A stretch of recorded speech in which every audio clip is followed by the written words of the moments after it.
आप सभी लोगों का स्वागत है फिर से एक बार ट्रिक जोन में। आशा करता हूँ सभी लोग सही सलामत होंगे। तो चलिए शुरू करते हैं आज का वीडियो, जहाँ पे आज का जो मुकाबला था, आज के दिन का आखिरी मुकाबला अफगानिस्तान बनाम कनाडा, और अफगानिस्तान का भी आखिरी मुकाबला इस विश्व कप में। और उससे पहले उनका कोच जोनाथन ट्रॉट, जो इतने सालों से लगातार उनके साथ में थे, तो कहीं ना कहीं उनका ये आखिरी मुकाबला था। वही कनाडा के खेमे में भी नवनीत धलीवाल का आखिरी मुकाबला था।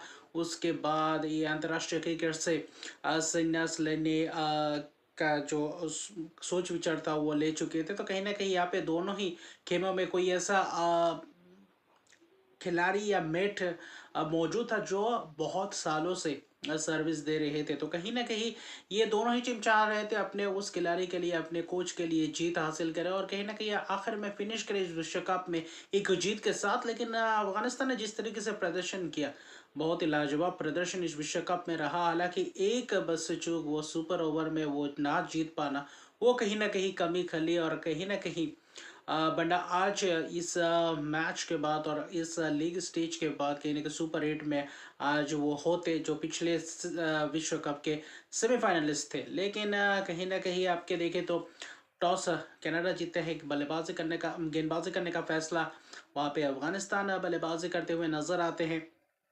लेकिन जो एक बदलाव था, अब्दुल अहमदजाई आए थे नूर अहमद की जगह पर, वही कलीम सना को लाए थे कनाडा के खेमे में। लेकिन जिस तरीके से अफगानिस्तान के बल्लेबाजों ने बल्लेबाजी की, खासतौर पे गुरबाज पहले शुरुआती शट में चहलकदमी कर रहे थे, चौके भी लगा रहे थे। डेलन हेलिगर, कलीम सना हालांकि शुरुआती शट स्पेल बेहतर करते हैं और पिछले मैच में खिलाया नहीं, वहाँ पे थोड़ा बहुत समझ से परे लगा। लेकिन शुरुआती शट में कुछ चौका, जहाँ पे डेलन हेलिगर को भी ज़बरदस्त चौके लगा रहे थे आपके इब्राहिम जदरान, वहाँ से शुरुआत किया। इब्राहिम जदरान ने उनका बल्ले से कहीं ना कहीं तगड़े शॉट्स लगाने, और टाइमिंग ज़बरदस्त हो रहा था। गुरबाज कहीं ना कहीं एक मौका मिल चुका था पावर प्ले में, जहाँ पे कैच छूटा था, मिस कहीं ना कहीं जजमेंट के कारण वहाँ पे कीपर द्वारा कैच छूटा था। लेकिन उसके बाद भी जसकरनदीप को लाए थे पावर प्ले के आखिरी ओवर में। आज बाजुआ ने बेहतर गेंदबाजी की पावर प्ले में, जो एक किफायती स्पेल्स डाल कर दिए थे। और कहीं ना कहीं जसकरनदीप के ओवर में दो चौके आ चुके थे, गुरबाज ने लगाया था। और फिर अगले ही गेंद कहीं ना कहीं ज़्यादा शॉर्ट गेंद का इस्तेमाल किया, वहाँ पे पुल करने की कोशिश, स्टॉपेज, वहाँ पे कैच कैच वहाँ पे ज़बरदस्त पकड़े। और गुरबाज कहीं ना कहीं इस विश्व कप का आखिरी पारी खेलकर अपना विकेट गंवा बैठे। 30 रन बनाए हालांकि गुरबाज ने, 20 गेंदों में 30 रन यानी कि कुछ जबरदस्त चौके लगाए थे।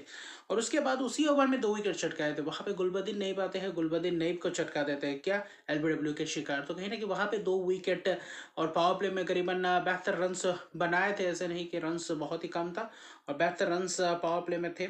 लेकिन इब्राहिम जदरान कोशिश कर रहे थे कि किस तरीके से पावर प्ले के बाद आगे बढ़ा जाए, क्या पार्टनरशिप किया जाए। और इब्राहिम जदरान की क्लास पारी फिर से एक और बार, जो इस विश्व कप का आखिरी पारी था, वो भी ज़बरदस्त अंदाज में पारी को बनाया।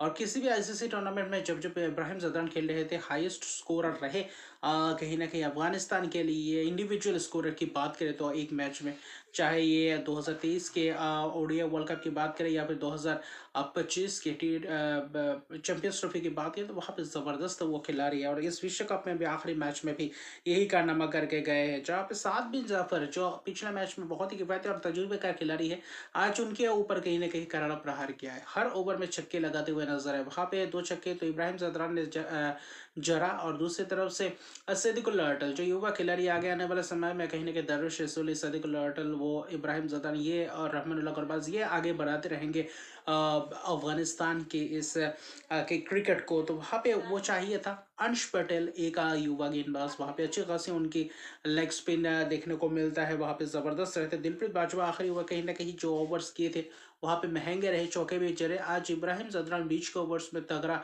बल्लेबाजी करते हुए नजर आए। तो और सूझबूझ भरी पारी दोनों ही बल्लेबाजों के द्वारा देखने को मिला, सादिकुल्ला अटल और इब्राहिम जदरान। वहाँ पे 7 बिन जफर को सादिकुल्ला ने भी एक ज़बरदस्त छक्का लगाया। तो कहीं ना कहीं बीच के ओवर्स में पूरी तरीके से दबाव बनाए रखा था, प्रेशर बिल्डअप करके रखा था। अंश पटेल को भी छक्का लगाते हुए नजर आते। इब्राहिम जदरान जब जब मौका मिल रहा था, आसानी से छक्के लगा रहे थे, और वहां पे ऐसा लग ही नहीं रहा था। थोड़ा बहुत दिक्कत की भी बात थी। बीच के ओवर्स में करीबन करीबन देखे तो अच्छा खासा पार्टनरशिप्स भी लगा, और 131 रन बना चुके थे। वही 2 विकेट के नुकसान पे जो पावर प्ले में 2 विकेट गए थे, वो भी 15वें ओवर के अंत तक, आखिरी 5 में जिस तरीके से तेज तरार पारी खेलते हुए नजर आए, वहां पे आपके इब्राहिम जदरान ही अकेले डटे रहे। हालांकि सदिकुल्ला अटल जसकरनदीप के शिकार होते हुए दिखाई दिए, लेकिन वहां पे भी छक्के जर के ही अपना विकेट गंवाया और कैच दे बैठे थे सदुल्ला अटल। और आज जसकरनदीप भले महंगे रहे लेकिन विकेट चटकाने में पूरी तरीके से आज अपना रोल निभाया। 44 रन जो कि 72 रन बनाए थे और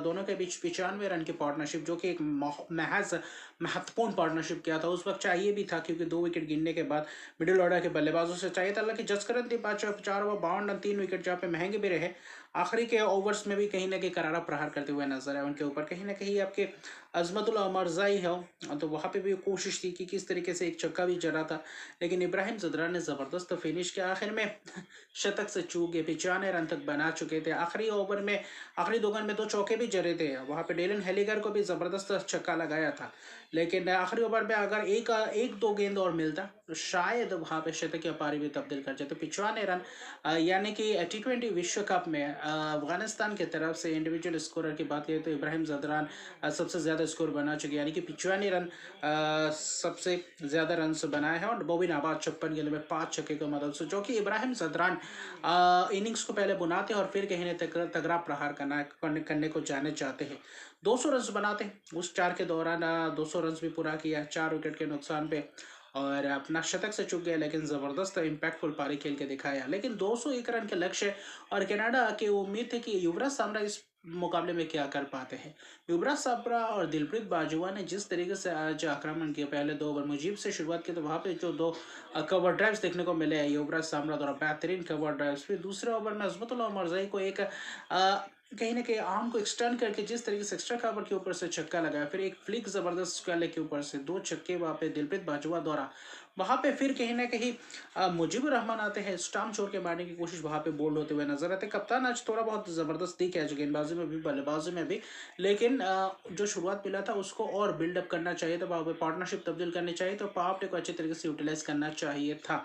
लेकिन जब विकेट्स गया, नवनीत धालीवाल जो अच्छा खासा कनाडा के लिए खेल रहे थे वहाँ पे विश्व कप में T20 विश्व कप में कनाडा के लिए पहला ये अर्धशतकीय पारी खेलने वाले खिलाड़ी थे, तो वो उनका आज आखिरी मुकाबला था। आखिरी मुकाबले में शून्य, जो कि उनका तकदीर शायद उनके साथ में या पक्ष में था नहीं। अजमतुल्लाह मरज़ई बैकफुट से खेलने की कोशिश, थर्डमैन के हाथों कैच, तो वहीं पे रहा सिलसिला जहाँ पे विकेट्स गिरते रहे और कहीं ना कहीं वहाँ से वापसी करना थोड़ा बहुत मुश्किल सा बना दिया था अफगानिस्तान के गेंदबाज। उसके बाद क्या, उसके बाद मोहम्मद नबी आए, विकेट चटकाया युवराज सिंह का, माफ कीजिए युवराज सिंह नहीं, युवराज सामरा, और सामरा का विकेट जाता है। 17 रन, अच्छा खासा दिखते स्टाइलिश खिलाड़ी है, 19 वर्षीय खिलाड़ी है, लेकिन इस वर्ल्ड कप में जिस तरीके से वो सीख मिला है वो आने वाले समय में कनाडा के लिए भी और युवराज सामरा के करियर के लिए भी बेहतर प्रदर्शन करते हुए नजर आएंगे और आने वाले समय में और भी ज्यादा ज़बरदस्त काम करते हुए भी नजर आएंगे। लेकिन हर्ष ठाकुर आखिर में आए, हर्ष ठाकुर ने कुछ चौके लगाए, अब्दुल्ला अहमद ज़ाई के ओवर में निकोलस किट्टर ने भी लगाया, आखिर में ज़ियाउर रहमान को छक्के चौके लगाए थे हर्ष ठाकुर ने, लेकिन वो भी कुछ खास नहीं। रशीद खान को भी साद बिन जाफर ने वही कोशिश थी। निकोलस किटन को मोहम्मद नबी ने चलता किया, श्रेयस मोवा को भी रशीद खान ने वहाँ पे बस टॉप एजेस कैच ज़बरदस्त पकड़े, जो शिवम श्रेयस मोवा का था स्केले के दौरान जिस तरीके से कैच पकड़ा था वहाँ पे निकोलस किटन जो इस विश्व कप में जिस तरीके से वो खिलाड़ी है इस विश्व कप में वो छाप नहीं छोड़ पाए। लेकिन आखिर में साद बिन जाफर और अशटक ने कोशिश की थी पार्टनरशिप लगाने के, वहाँ पे 28 रन साद बिन जाफर एक आध छक्का भी लगाए थे, रशीद खान को चौके भी लगाए थे, बेहतर दिख रहे थे। एक आध ओवर थोड़ा बहुत चौके हमें तब्दील किए थे, लेकिन 15वें ओवर के बाद जिस तरीके से विकेट्स गिरने का सिलसिला शुरू हुआ था, हालांकि मोहम्मद नबी ज़बरदस्त धीमे गेंदबाजी कर रहे थे, विकेट चटका रहे थे, कैचेस भी छूट रहे थे, वरना पंजाबी वो आज खोल लेते। 4 विकेट्स में संतुष्ट करना पड़ा और आखिर में 118 पे 8 विकेट, यानी कि मोहम्मद नबी बहुत ही उमदा स्पेल, 4 ओवर 7 रन 4 विकेट। इस विश्व कप का आखिरी मैच इस तरीके से समाप्त करते हैं अफगानिस्तान बहुत ही उमदा किस्म की पारी के साथ। मुजीबुर रहमान ने भी बेहतर किया, अजमतुल्लाह मरज़ई और हालांकि रशीद खान 4 पर 19 रन 2 विकेट किफायती, उस पर 2 विकेट चटकाए और 118 पे 8 विकेट, यानी कि बहुत ही बड़ी जीत, 82 रन की एक जीत। और इस जीत के साथ अफगानिस्तान का भी यहाँ पे इस विश्व कप में सफ़र ख़त्म होता है और जोनाथन ट्रॉट के साथ भी उनका वो जो क्या कोचिंग टेन्योर था अफगानिस्तान के साथ जो लंबा समय तक था और जिस तरीके से अफगानिस्तान को आगे बढ़ाया था किसी भी बड़े टूर्नामेंट में जिस तरीके से लगे रहे थे वो काबिल तारीफ था। वो कहीं ना कहीं वो अब कौन संभालेंगे और जोनाथन ट्रॉट यहाँ से अब कहाँ जाएंगे, क्या यूरोपियन कंट्री, क्या इटली जैसे कंट्री के कोच बन सकती है, यहाँ पे भी एक निगाह रहेंगे। जिस तरीके से इटली इस विश्व कप ने काम किया, उनको ऐसे कोच की ज़रूरत है मेरे हिसाब से। लेकिन अफगानिस्तान आखिर में तीसरे नंबर पे समाप्त करती है 4 अंकों के साथ। लेकिन जिस तरीके से रन रेट था, रन रेट तो बेहतर था, बस एक जीत वो ही जो खटकेगा जो सुपर ओवर का वो मुकाबला, या फिर वो जो मैच में सुपर ओवर होने से पहले वो जो नो बॉल फ्री हिट में जो 2 रन अगर वो ड्रैग कर देते बैट फारूकी, शायद आज सिनारियो अलग होता। आज शायद दक्षिण अफ्रीका या फिर न्यूजीलैंड में से कोई एक बाहर उतर कर आज शायद अफगानिस्तान के पास मौका हुआ था सुपर एट में प्रवेश होने के लिए। तो बहरहाल वो अलग बात है। कल एक आखिरी मुकाबला है लीग स्टेज का, वो ऑस्ट्रेलिया बनाम ओमान। वहाँ पे बस साख के लड़ाई, ऑस्ट्रेलिया 99.9% आप मान के चलते कि ऑस्ट्रेलिया जीत हासिल करेगा। लेकिन ओमान जैसे टीम के लिए भी ये विश्व का बहुत ही कुछ खास गया नहीं। वो जहाँ पे उलटफेर देखने को मिला उनके उथल पुथल उनके स्क्वाड में, तो कहीं ना कहीं वो चाहेंगे इस विश्व कप से कुछ सीख कर आगे बढ़ेंगे। और ओमान के लिए एक बहुत ही बड़ी ट्रांजिशन के साथ जा रहे हैं, और क्या आखिरी में मैच में कुछ इम्पैक्ट डाल सकते हैं वो एक देखने लायक बात होगा। और ऑस्ट्रेलिया अगला मैच औपचारिकता है वो जीत हासिल करेंगे, लेकिन T20 मैच में कुछ भी कह नहीं सकते क्योंकि ये मुकाबला कैंडी में होगा। वहाँ पे रन मिलते हैं, लेकिन क्या आखिर में किस तरीके से प्रदर्शन की वो देखने लायक बात होगा। तो बाकी अभी सुपर 8 का स्टेज शुरुआत होगा 21 फरवरी से, तो उसके ऊपर निगाह रहेंगे। तो अभी के लिए इतना है। अगर तो मेरे चैनल को सब्सक्राइब नहीं, तो मेरे चैनल को सब्सक्राइब कर दीजिए, लाइक शेयर कमेंट जरूर कीजिए। तब तक के लिए गुड बाय।